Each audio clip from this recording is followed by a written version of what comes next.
Starting. All right. Well, welcome to the mobilizing session. And my name is Marc Dubresson. I'm the product manager for mobile product at Alfresco.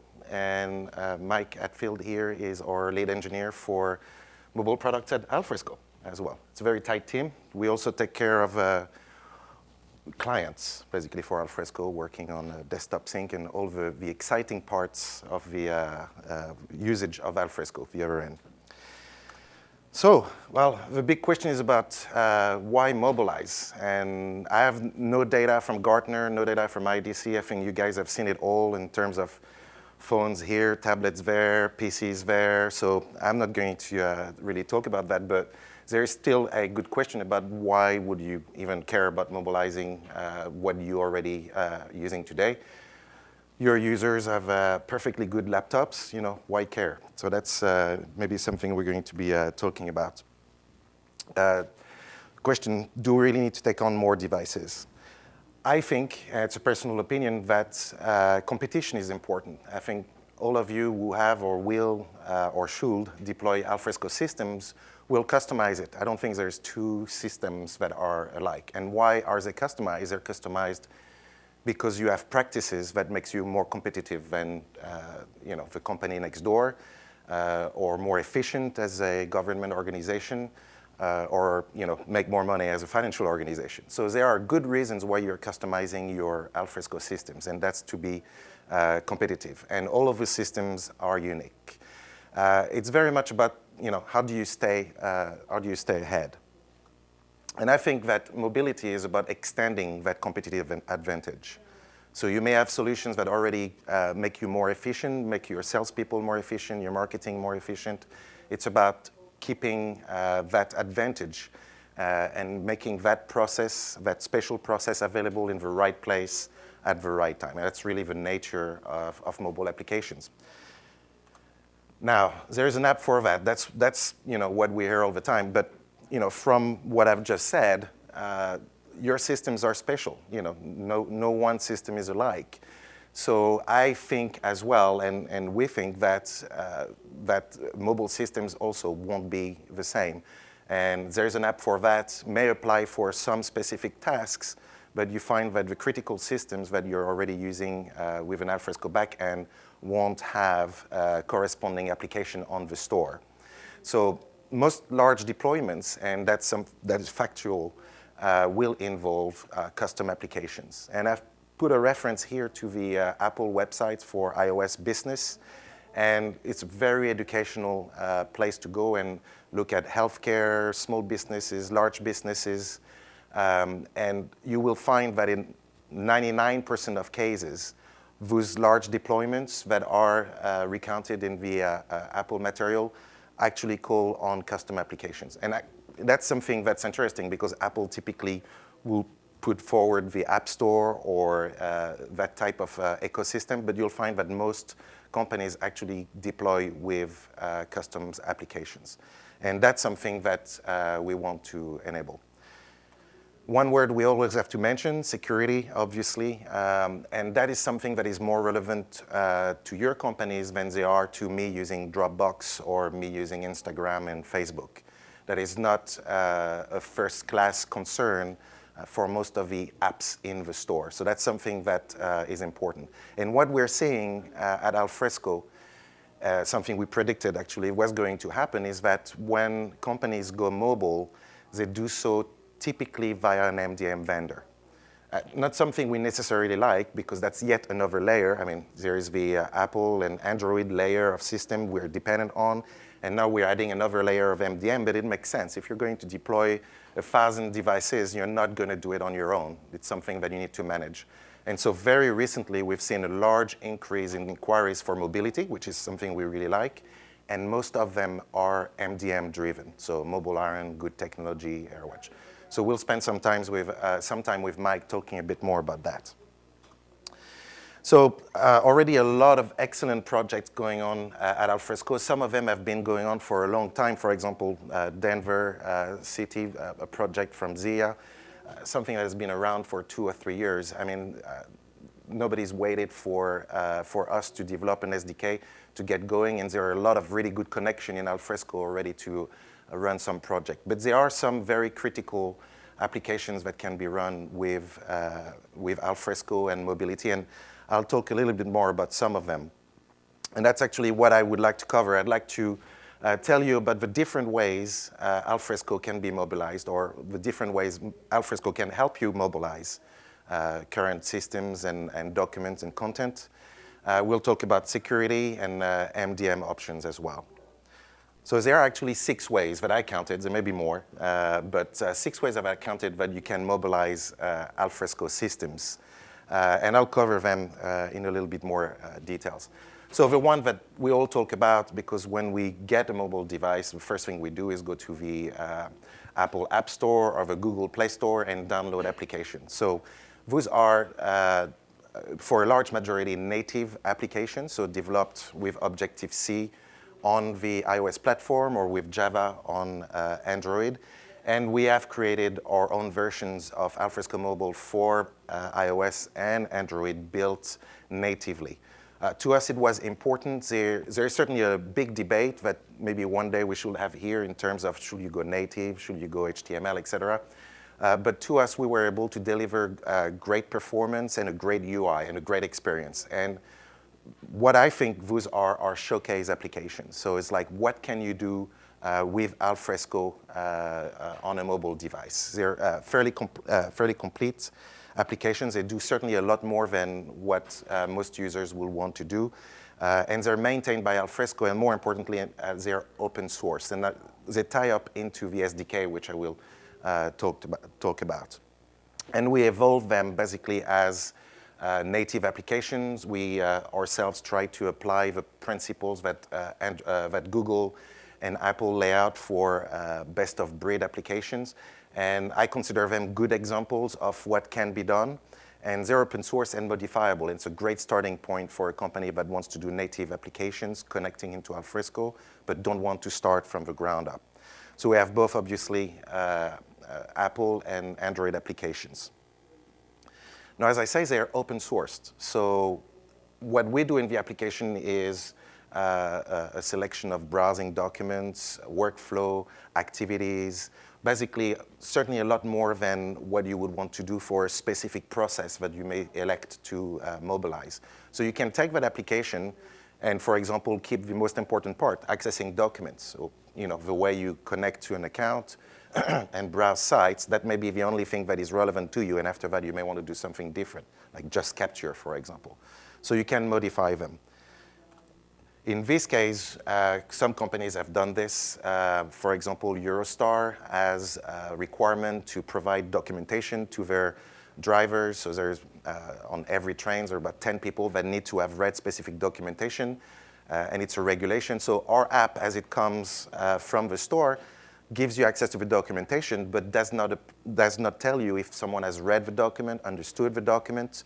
So the open source version of our app was taken and modified in a way that you could tell if someone has actually received the document, read the document, and they will be able to say that they understood the document, and that's all part of a regulation. And that was built on the open source version of the Alfresco application.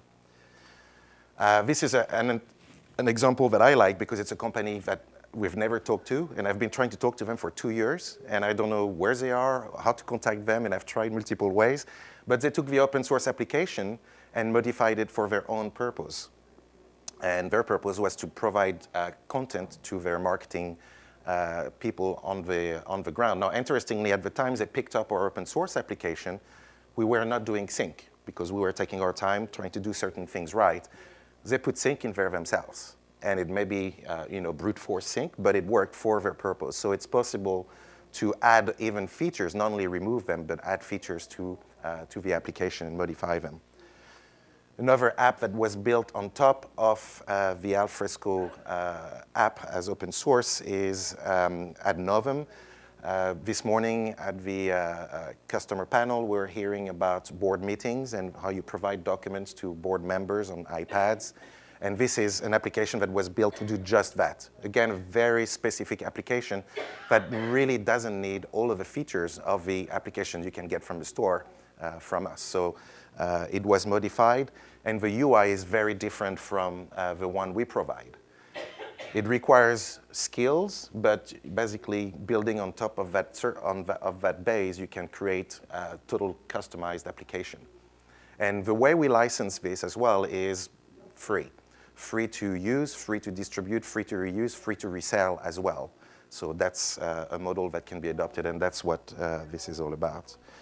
Another one, again, and there are a few, this is the last one, so an energy company in Spain, I think, that used, again, the standard open source Alfresco app to build their own system, very simply here.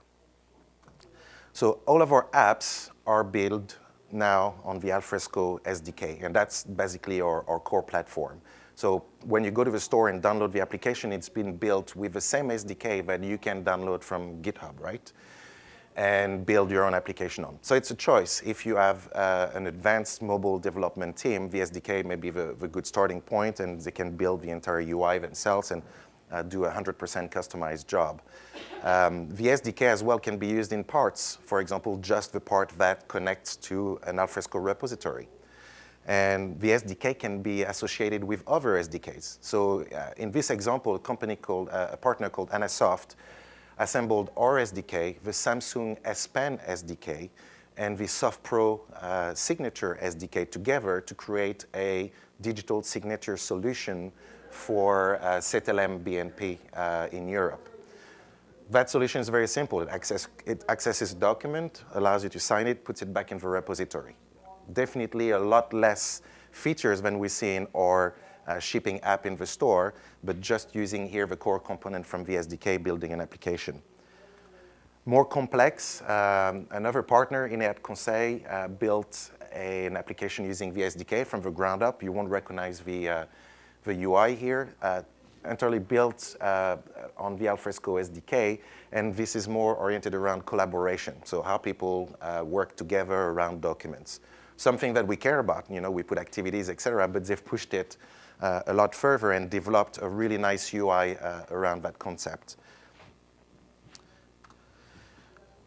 Bits of SDKs you can use, again, I mentioned just accessing documents. So Riddle, a company that publishes an app called PDF Expert, has integrated that little bit of SDK that gives access to the Alfresco Cloud to their product so that you can open a document from the Alfresco Cloud right into PDF Expert to edit it. Same thing with Smile, another PDF companies. Actually, there's a trend certainly here. PDF is one of the very important things that people want to do on their desktop, on their mobile devices. We're talking to John, who is here today, about annotation being kind of a key component to reviewing plans and collaborating with others. And so that's something that is very important. Now, everything I've talked about so far is about native development. So it's a set of skills that, you know, is more and more available, but also rare because there's a lot of demand in application creation. So Objective-C and Java for Android sometimes may be hard to come by. And as an internal project for an IT department, may definitely not be a skill that is available. So for that reason, we looked at hybrid. So Appcelerator is a development environment that does a lot of the UI work for you and will basically provide you with a semi-native application at the end of a process. But all it requires for development is HTML and JavaScript skills, which all Alfresco shops have, basically. So it makes it a very simple environment using the Appcelerator module and developing the UI around it, but also Appcelerator has a bunch of modules you can add, for example, scanning, or a connector to Salesforce, or a connector to other data sources. And then you can start, you know, it's Lego, basically, for applications, but using JavaScript and HTML. Other ways of getting mobile is WebScript. And before the iPhone, basically, WebScript was available. And it's something that has been used. And one of the examples that I like, Queris, one of our partners, developed an application for Estrella. They sell mostly beer in Spain. And they needed a way for their managers to approve invoices. And their managers are just going all around Spain trying to, you know, sell beer. So that's what they do. So at the time, they used WebScript, which connects directly into Alfresco, to create very simple forms to approve invoices and keep the business rolling. After that, it became very popular, and they wanted to approve holiday forms, and that's typically what happened. It's a snowballing effect. You start small, and that's something I'll talk a little bit more about. You don't want to go for a monolithic application that replaces Alfresco. That's not the point. The point is finding where the pain points are for your salespeople, your marketing people, who's on the road, and who's blocking the process when they're on the road and cannot, get to a laptop or connect their laptop to Wi-Fi. And that's where you find the jewels, things that will really make a difference. And in this case, approving invoices and vacations while you're on the road makes a big difference for the company. Just keep things rolling. And finally, sixth method, and not the least, is that Alfresco Mobile is built into every installation of Alfresco Share that you have. Point a mobile browser at it, and it's HTML compliant. We've done some work to make sure that it's touch compliant, and basically you will be able to achieve a lot of the actions that you can already run on a browser. There are limitations, obviously, in terms of uploading files, etc. There's no file system to speak of, but there are a lot of stuff that you can do out of the box. And maybe sometimes that's the best way to roll a project out and test things out. It's like, would you be interested in actually being able to approve a process while on the road? Well, point a browser to it and see what happens. And if they find it interesting and then painful, then that's where you may take the next steps and look at the other technologies that we have available. So that's what we've been trying to do over the past 3 years, is build a good portfolio of methods adapted to the different skills that are found in the different companies that use Alfresco. And that's something that we're also trying to carry on with different platforms. And we're always happy to hear about demands. And for example, I was talking to someone yesterday, was talking about PhoneGap, which is an alternative to Appcelerator. So there are other technologies out there that we're always interested to explore. So our current application on the store, just for a quick tour, and that's something you can use as is, but you can also go in and modify. Just gives you access to the core of what Alfresco is, which is files, but also the different files that can then be synchronized to your mobile device. So we were demoing that on Wednesday for the keynote. You're not always connected. And again, I've had many conversations with people here where their field workers are not connected most of the time. So picking up the files that you need with you is something that is really important. So that's built into the application, picking up documents and folders so that they're always up to date. And when you connect back to the server, you get the latest version, or you can upload the version that you have modified as a new version. And that's really powerful, and that's definitely a cornerstone of what we do. Collaboration, here, not at the scale that INEAT implemented it, but basically providing activities, so knowing what's going on the sites to which you are connected can be important. And my favorite, and something we're going to spend certainly a lot of time next year to improving, especially looking at custom workflows, but currently we support the built-in workflows. So review and approve, ad hoc task can be run from the mobile device. You can pick a document and ask someone to review it from your mobile device, or you can receive documents to review on your mobile device. And that's certainly a key factor to keeping people productive. We have, obviously, iOS and Android applications. And you may find, for example, that the versioning is different, but the set of features is, at the moment, fairly equivalent. There are platform differences. For example, Android does not have a built-in preview. So there are differences in what you can do. But overall, we try to maintain the same set of features. And at the moment, Android, for example, has a preview that enables to see multiple documents at once. So we're going to do that for iOS. So we're going to try to keep that going. But we also want to take advantage of platform-specific features or even vendor-specific features. So I mentioned the Samsung SDK earlier on, and this is something that we've implemented in the current version of the Alfresco Mobile for Android. You can use the S Pen to create and annotate documents. I mean, it has its own challenges because it's Samsung SDK, so it doesn't necessarily translate to the repository, but we try to explore different ways to utilize the features of each platform. Here's a gallery view that it's exclusive to Android at the moment, so that could be interesting in many circumstances, reviewing a set of images while on the road, and obviously the syncing of documents and folders as well as activities and tasks.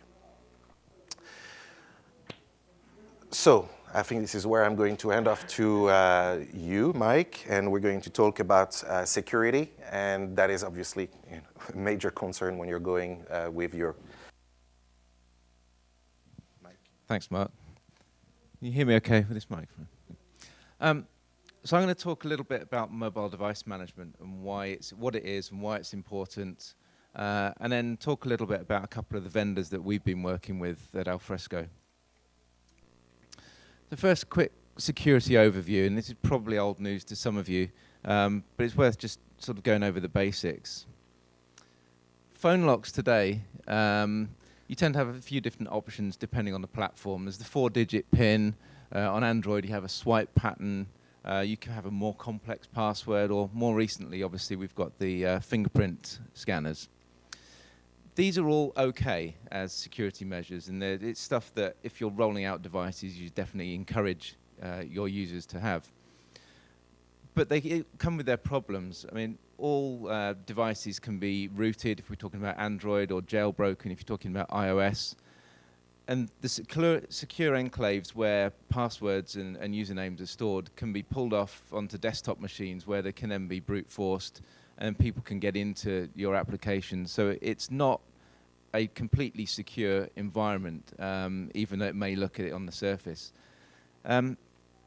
Even worse than that are some app locks. I mean, the stores are full of apps that promise you some wonderful swipe pattern to get into your secret documents. This really is a false sense of security. Last year, I downloaded about a dozen of these apps, just randomly picked from the store. None of them encrypted the data. So you could literally just go straight in, pull all the files off with a USB cable. So basically, everyone gets one of these with their phone. You attach the cable and the content falls out. There's an app called Phone View that we actually use for debugging back at Alfresco, and it just gives you a view of the entire file system. So you can just pull all that unsecure, supposedly encrypted content off and bypass the whole UI from these cheap apps. So don't buy into them. The other common problem, of course, is account access loss. Password resets are annoying for IT.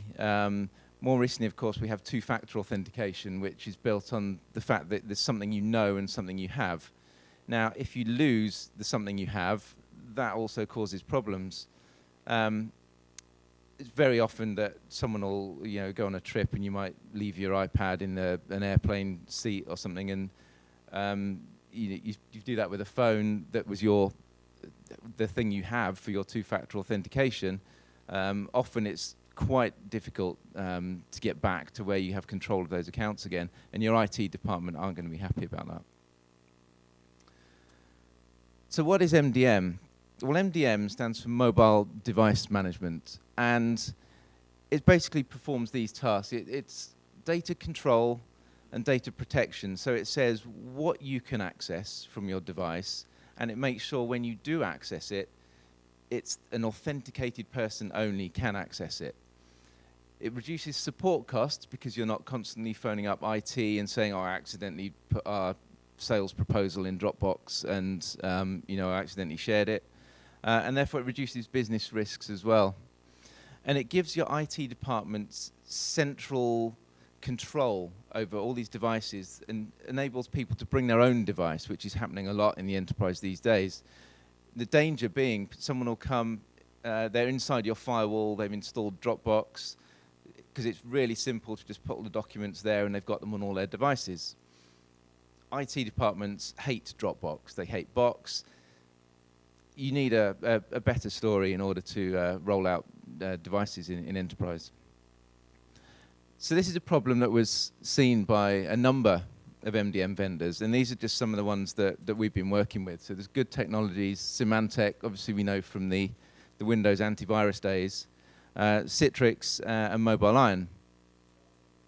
And each of those has their own way of solving the problem, of course, none of which talk to each other, of course. That's just the way things are. And each has advantages and disadvantages. And so at Alfresco, what we like to do is say, well, we will work with any of them in order to help you roll out apps securely in your enterprise. So we've been talking to these and looking at their MDM offerings, whether it's wrapping our application in a secure environment or whether it's integrating an SDK. Obviously a little bit more work for us to do, but then often gives you a bit more control over what you can limit the app to do. Also, Apple and Google are starting to realize that, well, actually people are taking these devices in the enterprise and it's a lucrative market. So we really should be providing people the ability to control what happens to those devices if they get lost, and how you centrally deploy apps and updates and that sort of thing. They've launched, both launched services, and I encourage you, if you are rolling out devices in the enterprise, to see what they offer natively. Google, for example, let you lock down apps. If you lose your device, next time it connects, it can wipe all the mail from Gmail, for example, on that device. Apple provides central device management. You can reset devices, you can find where they are. All that kind of stuff is available to consumers, but it also can be centrally managed when rolled out by enterprises, by IT departments. So I'm going to talk a little about Good Technology. This is one of the first MDM vendors that we actually did an integration with. And what they have is a set of rules that you must follow when you deploy apps on their system, when you write apps for their system. So all data is encrypted. That's one of the main things. In your app sandbox, where all the app's data is stored, it's all in an encrypted container, the keys for which are effectively held by your IT department. So they can revoke access to that if you leave your phone in the pub, whatever it happens to be. You can make sure that data is not accessible anymore. The other good thing about Good is that there's no inbound firewall rules. So we've actually got a test deployment of this where we have a couple of servers in rack space, one of which is a proxy server. And we've got our IT department to create a connection through to one of our internal Alfresco servers. Now, there is no way of accessing that server in rack space remotely from the internet. It makes an outbound connection to Good, and Good makes sure that you are allowed to access that connection back in. So the IT department, we could convince them quite easily by showing them the white papers that it's a very secure way of accessing our internal servers, and it means that we can have an app get to our documents without having to first remember, oh, hang on a minute, I'm not connected to the VPN, what's my password, then relaunch the app and go in and get the data. It just connects automatically. The other things that Good tell us from a developer point of view is that we mustn't create temporary files anywhere. Both platforms, iOS and Google, when you're doing things like taking photos or videos or recording audio, they'll store it in a temporary file somewhere. Often those aren't cleaned up immediately. So you might have all your final data, the photos, in a nice secure environment. You just go and look in a temporary file and there they are. So they actually do some testing to make sure that you don't leak data in these ways. They also say no keychain. Those who are using Macs will be familiar with a keychain. It's where all your passwords and usernames and certificates are stored. It's the same on iPhones and iPads. Normally, it's reasonably secure, but jailbreakers can get in and then just brute force the thing on a powerful desktop machine. And depending on if you've got important sensitive data, they can probably get in within a week or two. The other thing they say is no data must be sent to third-party apps. And there's a little asterisk there because it's no third-party apps other than those also in the Good ecosystem on your device. So if I copy some data to the clipboard and then go and try and paste it in Evernote, we make sure that that clipboard is cleared as the app loses focus. And that's another important thing to do. They try and control things like taking screenshots. It's actually quite a difficult thing to control on these devices, but you can at least be notified when that happens. They made it when we wrote the application for good. They made us go to a company called Veracode, who do an incredibly deep scan of all our source code. So we give them the final app in a debug build, and we also give them all the source code. And what they do is they scan the app for a whole host of known security things. It's a bit like penetration testing on the website. And they picked up a couple of issues, not too many, fortunately, all fixable. And in fact, we've just proactively asked them to scan our latest code, which actually passed with flying colors. So it's been a very good learning process for us. And it also gives us confidence that when we come to do updates to that app, that we're in a really good position with our SDK and Objective-C CMIS underneath, that they're secure from now. And that means they're secure when you write apps on them yourselves. So the app in the store at the moment, and this is the one that was it was written about a year ago, Alfresco for Good, runs on iOS 6 and 7, and it gives you secure connection to your repository, secure storage, and policy enforcement. So it's all contained centrally. The IT department can log on to the Good system, say, this is the URL to my Alfresco repository. The user never sees that. You can just give it a readable name like intranet. They'll just see intranet. You can even say generate their username from an email address if you use that same pattern. And they just have to enter, there's a one-time key generated for them by the Good system. They enter that and their email, and then you can set policies on whether they have to put an additional password to enter the app. So there's whole different layers of security in order to get to the Alfresco repo, and so that you know that any time they download a document, it's in the secure storage area. If they lose the device, you can just immediately delete it and delete the access to that app, and they can no longer, if someone picks up the device, they can't get into that data. We do plan to update the app that's in the store, base it on our current code, and we also intend to do this for Android as well. So that'll be based on the latest apps that are in the store, and it's currently on the roadmap for 2012, and that's deliberately vague. I'll talk a little bit about Mobile Iron, who is another MDM vendor. Very similar offering to Good. All the buzzwords are in there: mobile device management, mobile application management. And they have three core products. They have the Mobile Iron Core, which is the one that controls policies, says what you're allowed to do and what you're not allowed to do. Sentry is essentially a gateway. It makes sure that all traffic is secured on the way in. It essentially acts as a VPN, but the users don't have to worry that it's a VPN. It just works, to coin a phrase. And then on the devices, there's the Mobile Iron Client, and that manages things like single sign-on authentication and checks that the device hasn't been jailbroken and that sort of thing. The Mobile Iron system called App Connect that we would deal with as an application developer, they offer a number of ways that you can make your app Mobile Iron compliant. Now on Android, there's something called wrapper technology, where we give their app, the final app, to Mobile Iron. They perform some magic on it on their servers to wrap the code in their secure code, and then they give it back to us. We then sign it and put it on Google Play.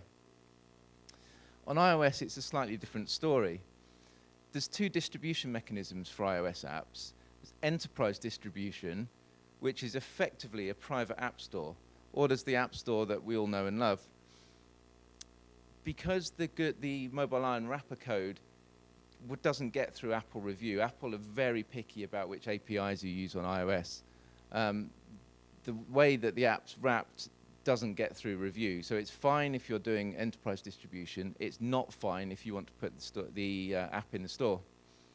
So they provide an SDK that does comply to Apple's rules, and that's how you get an app in the store. So Android, we have to wrap. iOS, we have to do SDK. So it's slightly different amounts of work for us, which is why there's slightly different release dates for this on our two platforms.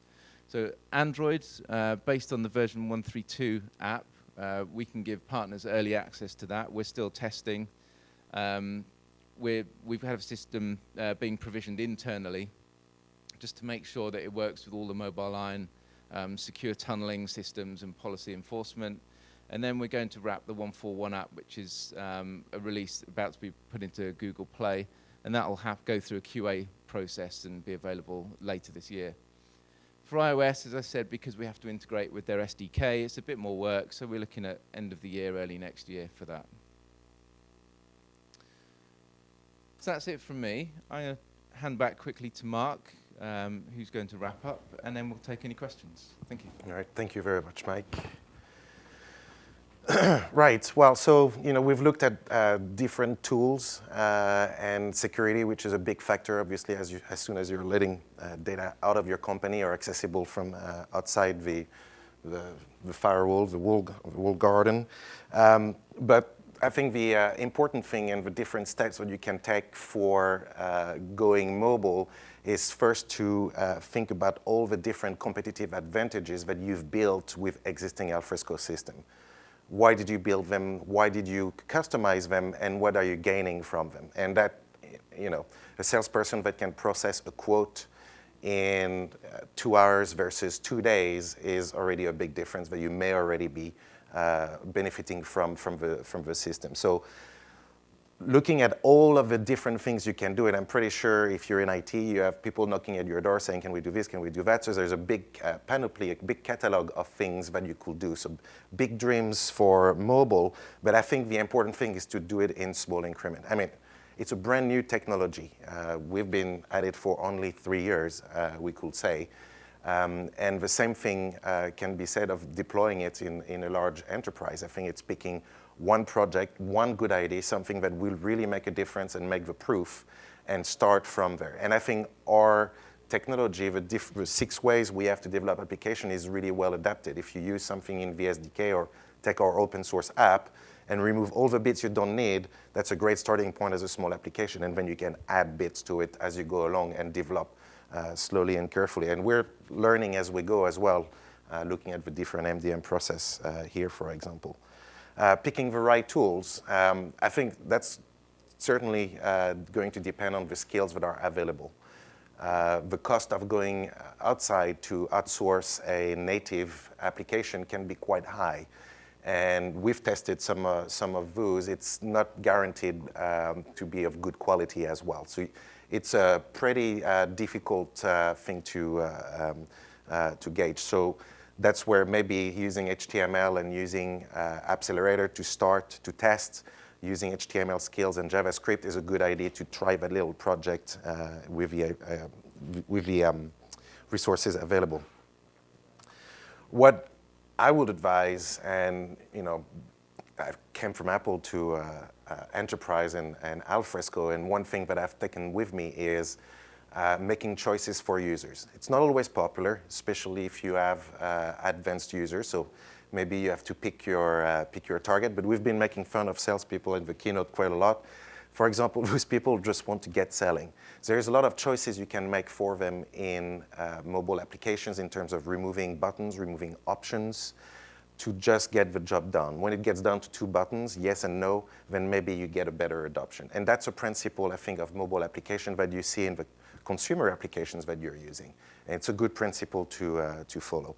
And I think what the possibilities for mobile applications is to make people amazing, is to make them so efficient in the context of their own job, just because they have a very powerful tool, make them great salespeople, make them great marketing people, that there is a real potential for mobile devices to really change the way people are working and make a huge difference. So those are, my personal favorites. And if you have any questions, we'll be happy to take them. I think we're good on time. Absolutely. Yes. Yes, please. Have you had any experience or done any integrations in local with records management module? Not directly, But what we've been talking about so far is the ability to interact with a repository. So if you are uploading a document to a folder on your repository, you're able to execute the same rules as you would if you were uploading the document from your desktop.